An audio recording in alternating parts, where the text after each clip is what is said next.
At the State House on Wednesday, President Bola Ahmed Tinubu presided over the 10th Federal Executive Council meeting of the year, a session that stretched for several hours and delivered major economic decisions for the country.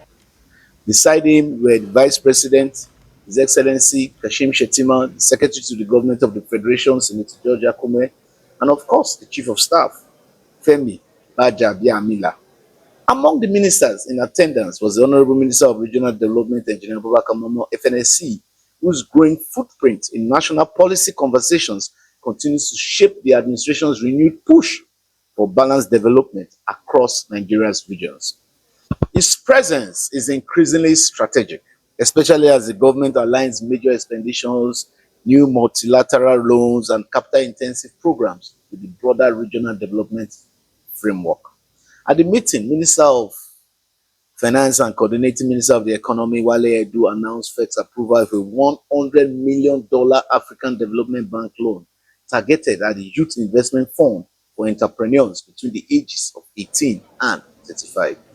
The fund will support young innovators and small businesses at the grassroots, a priority that strongly connects with the Regional Development Ministry's mandate to unlock local economies and lift undeserved communities. FEC also approved financing from the Islamic Development Bank for the UBA's Integrated Agricultural Development Project and considered the 2026 to 2028 medium-term expenditure framework, the key fiscal document that will shape government spending for years to come. Budget and Economic Planning Minister Atiku Bagudu outlined conservative oil benchmarks, revenue projections of over 34 trillion naira, and President Tinubu's directive for tighter coordination between fiscal and monetary authorities. He emphasized investment in transformative infrastructure, a space where Engineer Momo's ministry remains a central implementing force, bridging federal strategies with regional realities. Council also received updates on nationwide primary healthcare upgrades, expanded immunization coverage, and the rehabilitation of thousands of PACs under the medium-term fiscal plan.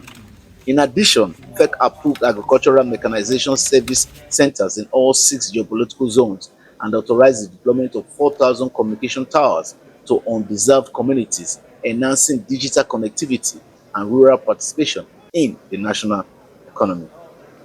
Before the commencement of the FEC, President Tinubu swore in 5 newly appointed permanent secretaries and the new chairman of the National Population Commission. The council also observed a minute's silence for former Minister of Foreign Affairs, Ambassador Joe Ogu. For the Ministry of Regional Development, the outcomes of this meeting signal stronger alignment with the renewed hope agenda, from infrastructure rollouts to multilateral-backed regional projects. And for Engineer Abubakar Momo FNSC, each FEC sitting reinforces his role at the center of Nigeria's new push to knit all regions into one coordinated path of growth. From the State House, this is Osigwamo Ikorila reporting for iReporter Online.